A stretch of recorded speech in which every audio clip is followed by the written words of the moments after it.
I wish to always remember the smell of my granny's house on Christmas, the lights on all the trees. I wish to remember I helped Eve and Lucy and Colton learn to read and write. I wish to remember how we taught them to fight. I want to remember these things, like the pink Energizer bunny rabbit and Barbie dolls, apple pie in the summer with ice cream, Bluebell homemade vanilla ice cream. I wasn't sure where she intended to move the kids, but I soon discovered that there was another smaller crevice near the pool where they had fallen asleep in a dusty pile. This led to a far bigger cavern. It was filled with our supplies. Mom had rigged up a string of those flashlights that don't require batteries. She got busy turning them on, and they lit the cavern, revealing a collection of many things, seemingly hundreds of gallons of water. Milk crates stacked like shelves held tons of canned goods. There were baskets of paper, books, toys, and crafts. Endless stacks of wood, 3 mattresses, and clean linens. There was even metal garbage cans filled with dog food. She had thought and planned for everything. I should have known. I should have known.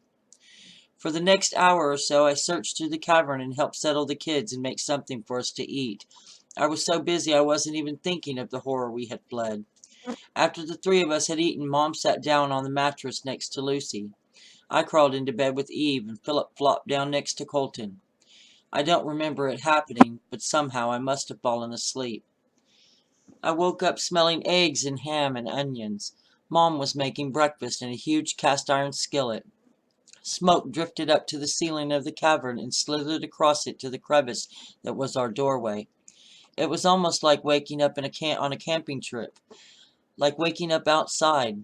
I never stopped feeling that way. It was almost as if I had made the decision that this dwelling was only temporary. It felt temporary. The smaller cave soon became our bathroom area. We buried our business in the softer dirt of the small cave. Every once in a while, Mom would sprinkle lye over our toilet area. Like I said, she always thought of everything. Our sanctuary was large, at least as big as our 3-bedroom house had been. There was even a strange outcropping that served as a dressing room. It was also the place where we took showers, but we did so infrequently in order to conserve our supply of fresh water. I was surprised at how much water we actually consumed. Hardly a drop was wasted. Mom was like the water monster. She would make sure everyone had enough to drink. She insisted on a certain amount for each of us to consume each day. Never more, never less. The dogs were given less, but they did not. There was plenty of food, plenty for a long time to come. We really had everything we needed. We had battery-powered laptops and video games, coloring books for the kids, school books for all of us. Mom had the entire encyclopedia set. Ironically, we enjoyed reading out of those books when there was nothing else to do. There was no television broadcast or radio cast. We found no outside source of communications. We watched movies and read books and learned a million seemingly endless facts of nature. We learned about every plant and all their uses, where various animals lived and what they ate. We learned to grow crops and make insecticides. I learned more in the cavern than I ever learned at school. We learned theories of war and hunting techniques. We practiced making bows and arrows, and then we practiced shooting them. Colton was the best of all of us. Well, except Mom. She was always on the mark. Always. We also learned to sharpen knives and throw them with deadly accuracy. Our mother taught us these things. We just thought it was fun and cool. Mom insisted we be serious about it. Late one night, Philip explained all of this to me. It was getting close to our 19th birthday. Mom and the kids had all gone to sleep. Philip was sharpening his knife on a whetstone, and I was trying to fashion a new wooden handle to an old blade. "You know, I would never be doing this if we weren't here," I said casually, like being trapped underground was as normal as anything. "Well, you probably wouldn't need to know how if it hadn't happened," Philip said. We were always careful not to talk about it. We had no real answers. Mom said it was likely a meteor or a solar flare. Philip thought it was war.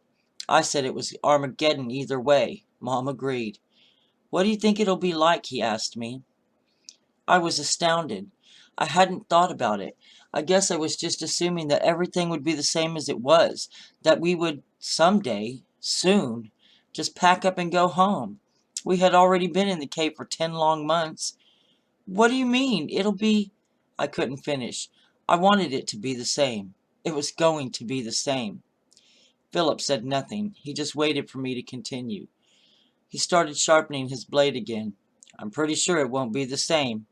How can it be? We are the most dangerous thing in this world. We are every creature's most feared predator, prey to no other beast. We are the absolute worst thing that could happen to this planet. We aren't. Maybe other people are, but we aren't, and they all died, I insisted, stubbornly, foolishly. If we're still here, you can bet some of them are still here, he said. Who are them? There's no them. There's just us, and we are not like them. I was blathering, and he knew it. Someday soon, we're going to tear down the wall and go outside. Then we'll see who they are. Why else would we be teaching Lucy and Eve how to fight with swords and knives?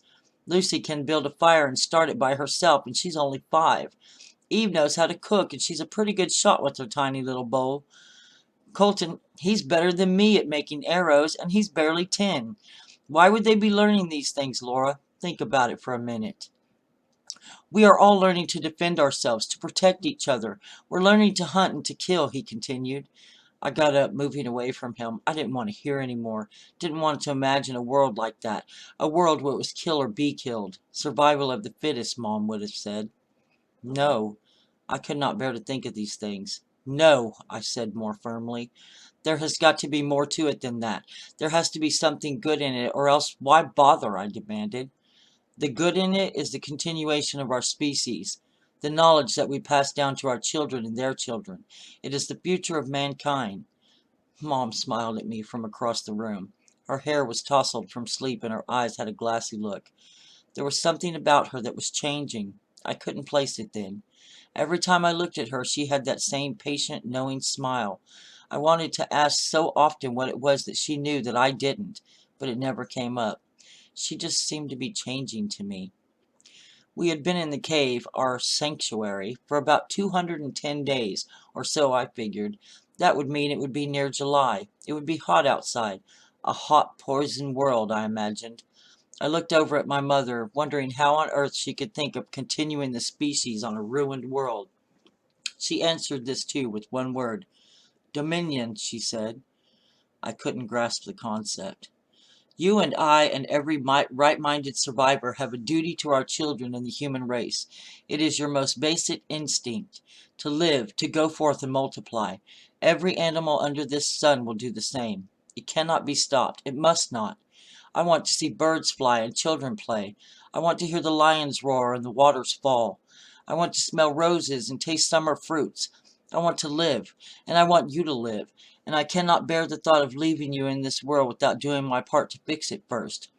Whatever is in my power, I promise you I will do, to make a better world for you to live in. And I believed her, every word. At that moment there was no doubt in my mind that what she said was true. I felt entranced, and later could not remember why. But her words struck something deep inside of me, something alien to me.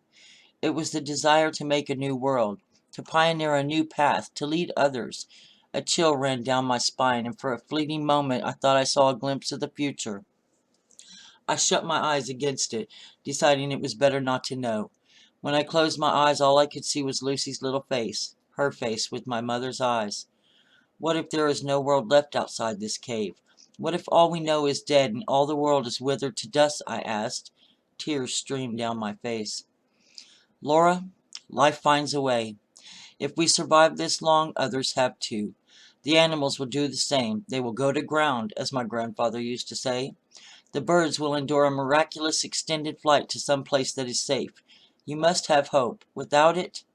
She never finished. But I knew, without hope we wouldn't even try. There was something else, though, something inside of me, the alien part I was trying to ignore. It told me in the same undeniable tone that my mother had used, that there would always be life on this planet, that somehow it would always be. There was too much diversity, all so quick to change. Each individual organism struggling for survival, slowly evolving to suit its ever-changing world, and so should we, I suppose. We did stay in the sanctuary for many more days, letting the summer drift closer to fall. I don't think that was what we were waiting for. I felt that we were waiting for something else. Still, it was rather unexpected, even a little frightening, when at last the time came to discuss it. We were having our dinner, listening to the static on our broadband just like every day and every night. Only this night, the radio came to life. Hello? Hello? Does anyone hear me? We all froze and waited for it to come again. It never did, as far as we know.